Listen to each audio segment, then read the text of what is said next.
To think that that cities, that buildings are made by architects alone is, I think, quite misguided. And perhaps we might even call architects arrogant to think that buildings are actually their works, and that they have the sole authorship over the buildings, or over the environments around them.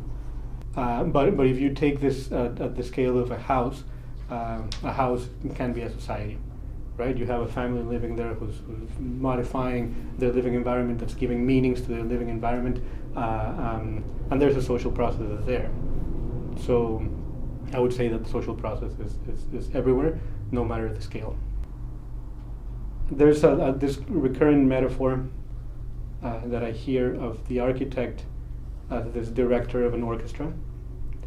So there's like the violinist, and there's the percussions, and there's all these other things in the orchestra. And the architect, from what I've heard when I've asked this question, thinks of himself or of herself as like the orchestra director. And I think that puts the architect at the center when relationships can be much more productive and enriching of all parts if they're much more horizontal.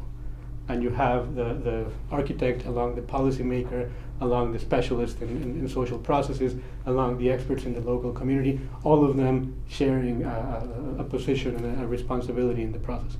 And there might be architects of different types in this collaborative process.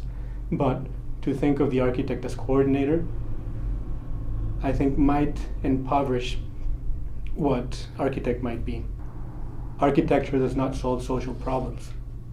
People working together solve social problems. Architecture, we tend to personify architecture and say that it's doing things and that buildings do things, but in reality, they might facilitate certain things, but people who are doing the things are the people who are living these buildings, who are putting them together, who are transforming them, who are discussing about them.